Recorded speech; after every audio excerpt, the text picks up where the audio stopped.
'Twas the night before Christmas, when all through the close, not a creature was stirring, not even the crows. The stockings were hung from the mantle with care, yet the knots in their twine felt like nooses in air. The fire in the grate gave a sputtering glow, like a lantern that's wished it could finally go. And the house, though it stood in its seasonal cheer, held a hush like a church when the coffin is near. My children lay bundled in quilts stitched with pine, their breaths rising softly in pale little lines. And my wife, dear devoted, had drifted to sleep, with a smile that the dark did not promise to keep. I'd settled my thoughts as a man will pretend, that the year's jagged worries were near to their end, that the season could mend what the months tried to break, that the world could be gentle for mercy's own sake. But I, in my nightshirt, could not quite unwind. There was grit in my chest, there were brambles in mind. For the wind at the windows made language of sighs, and the moon on the snow looked like bone in disguise. The yard lay like parchment, unblemished and bright, a blank page the winter had written in white. Yet each shadow the hedges threw long on the drifts resembled black fingers with patient, slow gifts. I went back and listened. The rooms held their breath. The hallway was still as a corridor's death. A floorboard far off gave a minute, small creak, like a throat clearing once before learning to speak. Then out on the lawn there arose such a clatter, so sudden, so sharp, that it rattled my platter.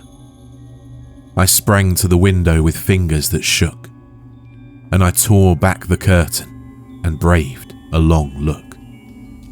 The moon on the breast of the new fallen snow gave a lurid wet shine to the world down below.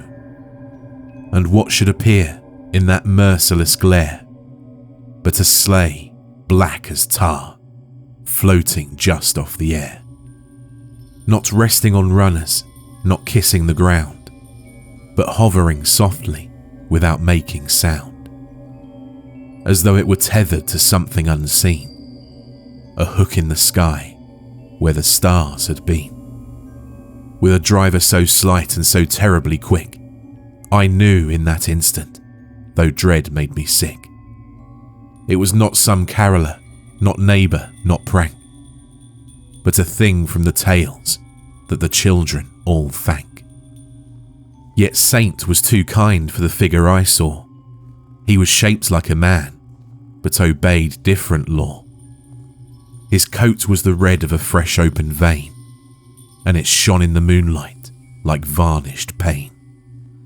His hat sat askew on a head oddly tall, and his beard, oh his beard, was not beard-like at all, but a drape of pale fibres that writhed when he breathed, like a nest of thin worms that the winter had sheathed.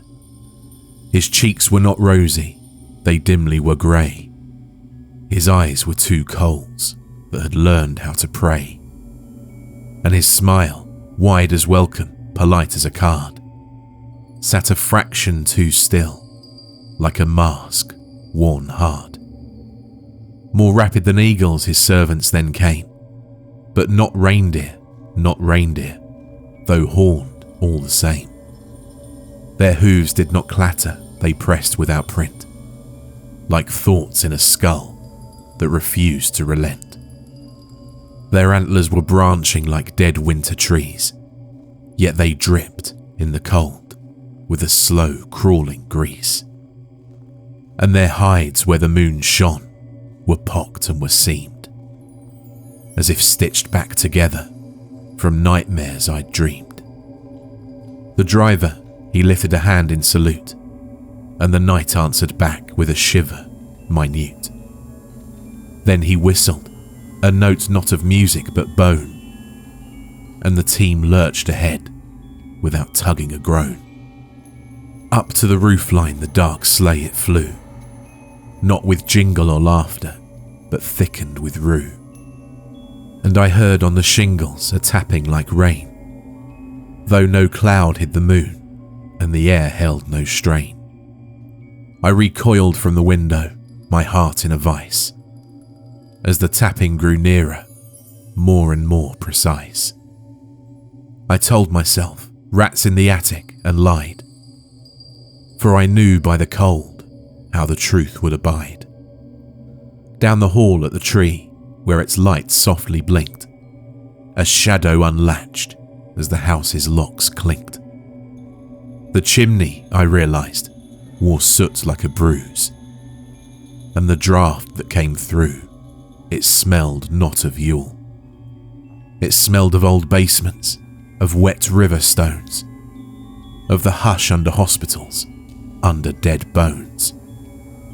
It smelled like the moment when candles burn blue, and the living, unknowing, still think they are true. A thud in the hearth, then a slow, sliding sound, like a body dragged gently along the hard ground. Ash sighed into sparks, the fire bowed low, and something rose up in the embers' dim glow.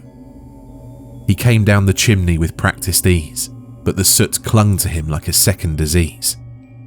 His boots were too long, his steps made no mark, and the room felt at once much too small, much too dark. His sack was behind him, immense and bent, and it twitched now and then as if something inside was awake, was aware, was impatient, was wide. It strained at the seams with a breathless intent. He turned his great head and his gaze found my face, though I stood in the doorway, half hidden from place. He looked not surprised, not alarmed, not delayed, but pleased in the way a collector is paid. I could not cry out, I could not take flight. My tongue was a stone in a mouth full of night. My limbs did not answer, my thoughts went to ash, and the tree lights kept blinking, too gentle, too rash. He lifted one finger, just one, and it seemed to hook through my ribs with a quiet, cold gleam. My breath came in shallow, unwilling little sips, as if air had to beg for the gate of my lips. Then, bless every saint, every liar, every fool, he gave me a wink like the end of a rule. And he raised up a hand and he pressed it to mouth, and he shushed me with kindness that tasted like drought. A nod like a gentleman asking for time, and he moved towards the tree with a hush and a rhyme. He knelt where the presents sat bright in their rows, and he opened his sack like a wound that unclosed. Inside were no toys, no sugar, no books, but things that the mind will not hold if it looks. A ribbon of hair tied in delicate bows, a small silver bell that refused to repose. There were gloves that were stiff as if dipped in old glue, and a scarf that was woven from something that grew. There were candy canes striped not with peppermint red, but with colours like bruises where something had bled. He chose not at random, but with careful delight, as though matching each horror to each child's night. For he tilted his head towards the staircase above, where my children lay dreaming of comfort and love. He rose with a parcel, oddly wrapped tight, not paper, but cloth that drank in the light. He glided to foot of the stairs without sound, and my fear, oh my fear, was a thing that was bound. He began to ascend one slow step at a time, and the house seemed to tilt with a sickening rhyme. The banister's wood gave a soft little groan, like it wanted to warn me, but couldn't, alone. At the landing he paused, and he listened, intent, as though to the marrow of sleep's frail event. He nodded once more, then continued his climb, while the clock in the hall forgot how to chime.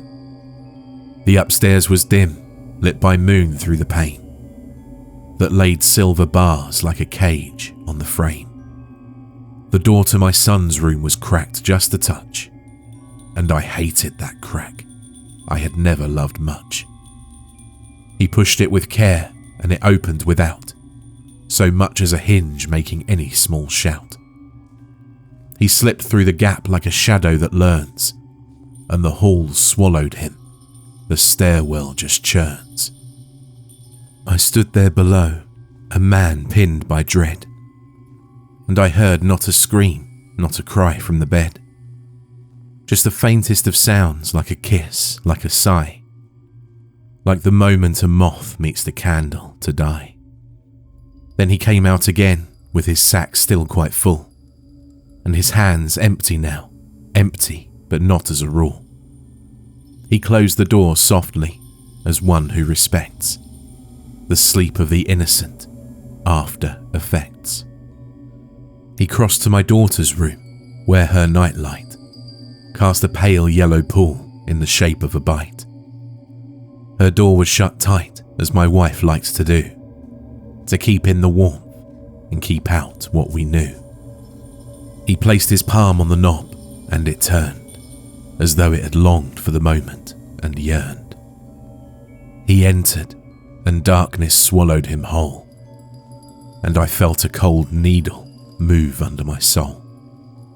He emerged, and he shut her door with a click, and my stomach turned over, a slow, horrid tick. The hallway's air tasted like pennies once more. The night seemed to lean its full weight on the floor. Then he approached the room at the end, my wife's sewing room, where the year's phrase we mend, where stockings are stitched and old sweaters are patched, where buttons like eyes in the lamplight are matched. He entered, though no one was sleeping in there. No child, no wife, just the scent of fresh care. My wife's little shears on the table lay bright, and his shadow bent over them, drinking their light. He did not take scissors, nor thread, nor a spool. He took up the measuring tape, white as rule, and he drew it out slowly, its numbers exposed, like vertebrae showing where the skin's been disposed. He held it up to the air, and he nodded once more. Then he wound it around his wrist, like a taw. He tucked it away in his coat with a sigh, like a man who has found what he feared to deny. And down the stairs he came, with a jaunty small lift, as though his errands were pleasant, a swift little shift. He entered the room where the tree softly shone, and the lights on its branches kept blinking alone. He paused at the hearth, he examined the fire. He reached into his pocket and pulled out, oh dire, a small folded paper, inked with neat lines, like a list of good children, or debts, or designs. He opened it carefully, smoothed it with thumb, and he read it in silence, where my thoughts had gone numb. Then he glanced up at me, still frozen in place, and he frowned as if noticing dust on a vase. "You've kept the old customs," he said, soft and mild. "Milk warmed on the stove, gingerbread for the child, a wreath on the door, and the candles set straight. A home that remembers the shape of a fate." He looked at the cookies, the plate on the stand, and he pinched one between his pale, gloved hand. He lifted it up, and he sniffed like a beast, and his nostrils flared with the hunger of feast. "You've told them my story," he said with a lilt, "and you've laced it with wonder and soothed it with guilt. You've taught them to listen for bells in the night. You've taught them that footsteps on roofs are delight. In older, truer winters," he murmured, "men knew that gifts are not given, they're taken and due They knew that a season does not come for free. It must be paid for. It must be agreed. My throat found a pulse. My tongue found a seam. I forced out a question that tasted like a dream. What? What are you? I whispered, unsteady, undone. And his eyes, like black coals, drank up every one. He chuckled, a sound like a chimney collapsing. My name, he replied, is the thing you keep clasping. I am what you summon with carols and cheer. I am what you picture when you pretend fear. He took up the list again, tapped it once and then twice. You've made me a saint. You've made me quite nice. You've dressed me in velvet and laughter and snow. But underneath stories, the old hunger grows. Then he steps towards the tree and he pointed, polite, at the ornaments swinging like planets of light. Each year you hang symbols, he said, without thought. A star and a bell and the shape of what's sought. His finger traced tinsel, that shimmering chain. It glitters like promise, he whispered, like pain. You wrap up your wishes and set them on stage. And you call it tradition, and I call it cage.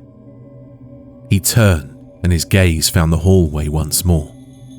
Found the stairs, found the doors that were closed like a saw.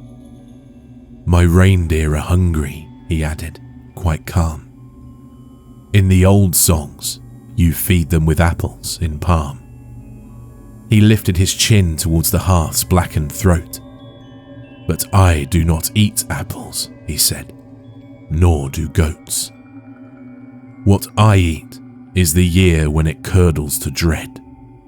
What I eat is the part of you that you have bled.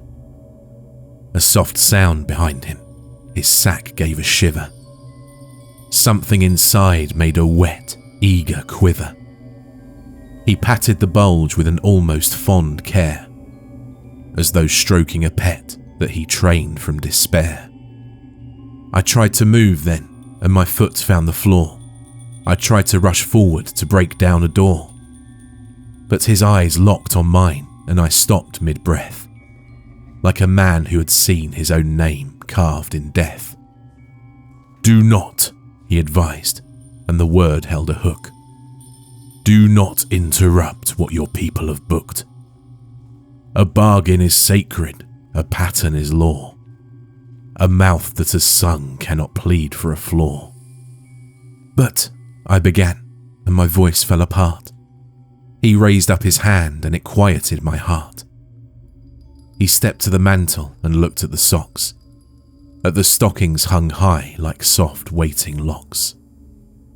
4, he observed, as the house has 4 beds. His hand hovered close to the stitched in red threads. 1 for father, 1 for the wife.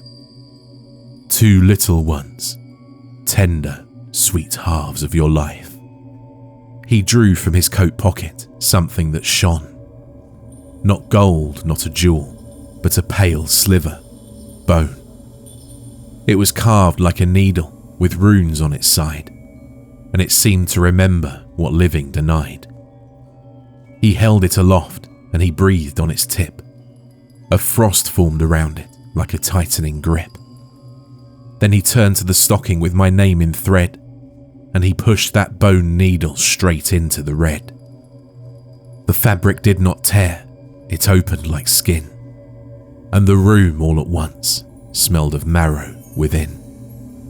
The stocking gaped wider than stitching allows, like a mouth that has learned how to swallow a house.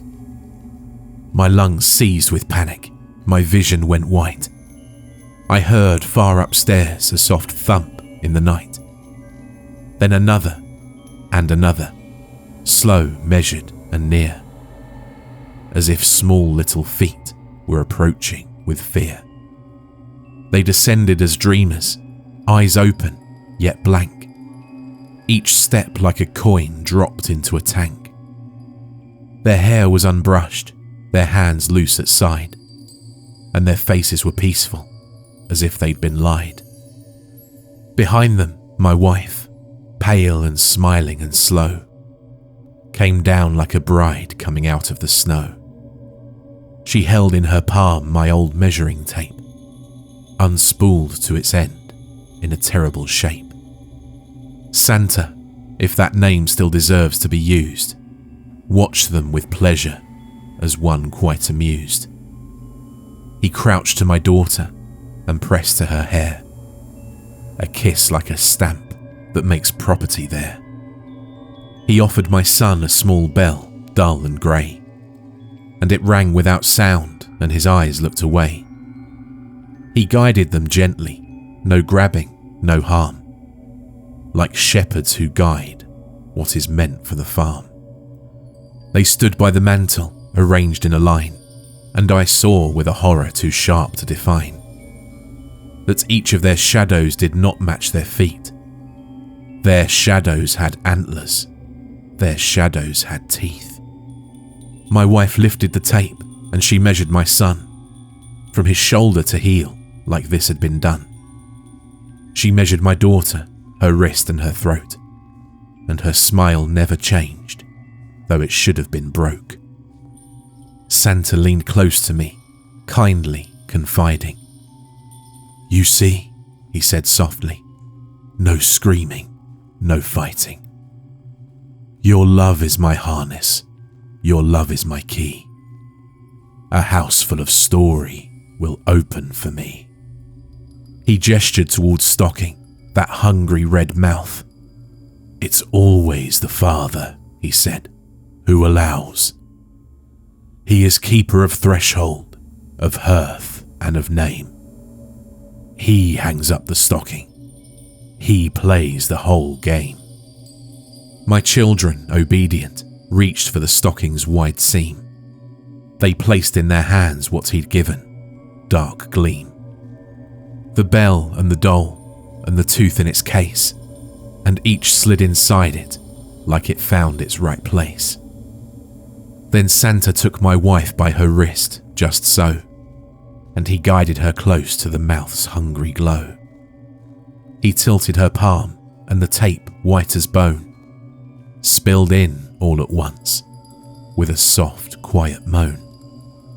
The stocking quivered, it seemed to inhale, its opening widened with sickening zeal.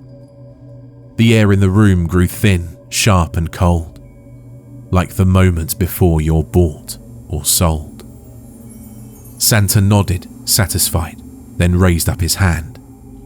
My wife and my 2 children, at his small command, turned their blank eyes to me and smiled all the same, as if waiting for me to remember my role in this game. He spoke like a carol, like scripture, like curse. "The last gift is always the one that's worst." He pointed at me, then the stocking again, and I understood fully, too late, what he meant. For the stocking with my name, cross-stitched in red thread, was not meant to be filled with a toy in my stead.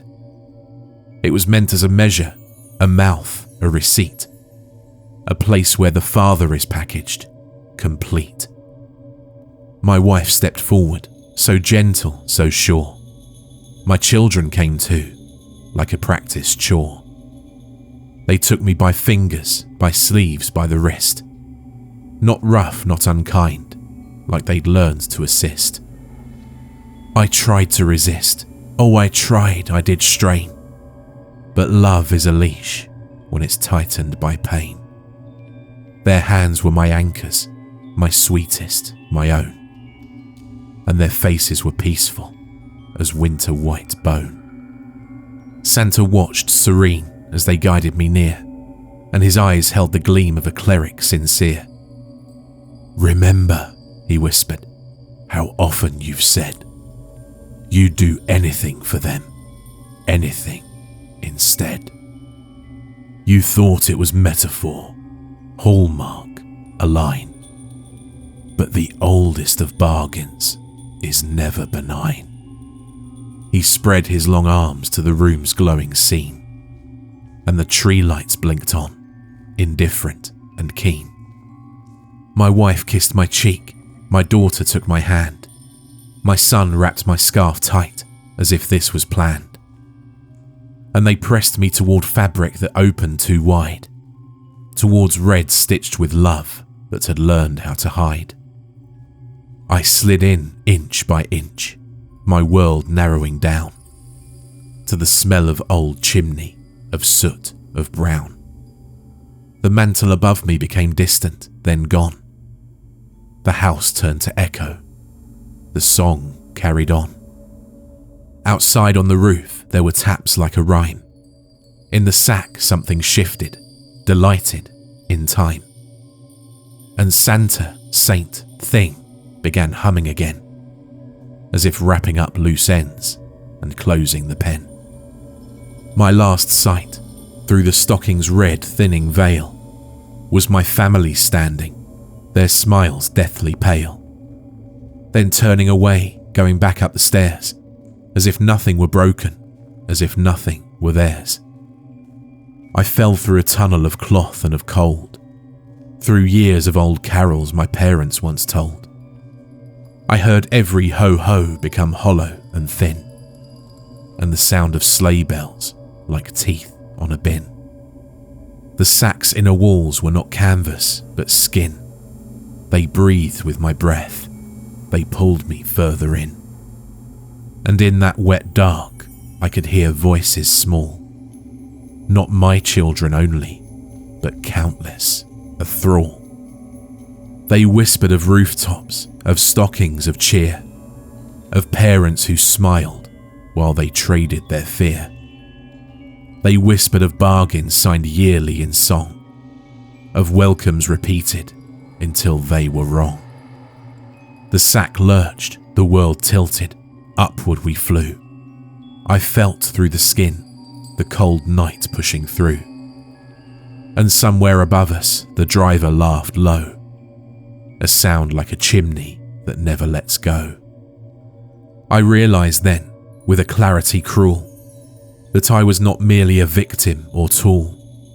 I was cargo, I was offering, I was the cost.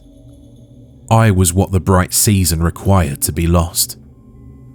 As we soared over neighbourhoods hushed in their sleep, past churches and lampposts and snowdrifts piled deep, I heard far below through the roofs and the stone, 1,000 small families, alone and alone.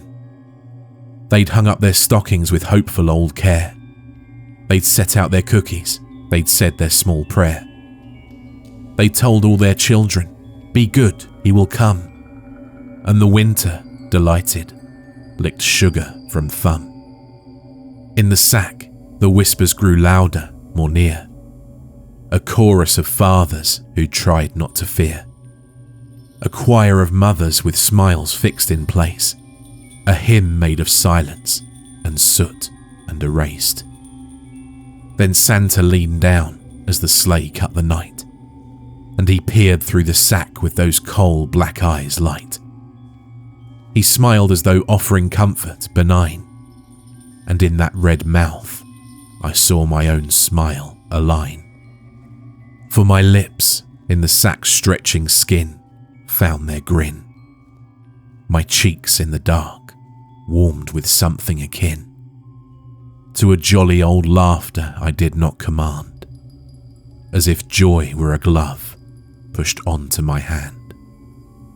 My beard, oh God, my beard began crawling, unwinding, like pale living tinsel, insistent and binding. My belly grew heavy with someone else's mirth. My voice, when I tried to protest, gave birth to a chuckle, too rich to rehearse to in time. And the sack, like a teacher, taught rhythm and rhyme. It taught me the whistle that makes antlers heed. It taught me the hunger. It taught me the need. Down below, chimneys waited like throats in a line, and I felt, with a terror that tasted like wine, A pull towards the hearths where the fire bowed low. A calling, a custom, a well-practiced ho. Santa's whisper came close, like a kiss made of frost. "Next year," he breathed, "you will help pay the cost." And somewhere inside me, where my own self had been, a bell without sound gave a hungry, small ring. So if, on Christmas, you wake in the night, and you hear on the roof that precise tapping light, if you taste pennies sudden, if your fire turns blue, if your stockings look redder than they used to do not rush to the window, do not call in delight. Do not tell yourself stories to make it feel right. Do not hang up your welcome, do not set out your plate, for a mouth on the mantle can learn how to wait. And should you, by chance, catch a glimpse in the snow of a sleigh that does not touch earth as it goes, with a driver who smiles like a mask painted thin, look closely, my friend, at the eyes in that grin. You may see in their black an exhausted despair. You may see in their shine a familiar old care. You may see in the beard's pale writhing twist a father who once sang and wished and insisted that Christmas was gentle, that Christmas was bright, that nothing comes down from the chimney at night, but a saint and a story and toys wrapped in cheer. And you may hear, very softly, a whisper quite near, "Happy Christmas to all, and to all good fear."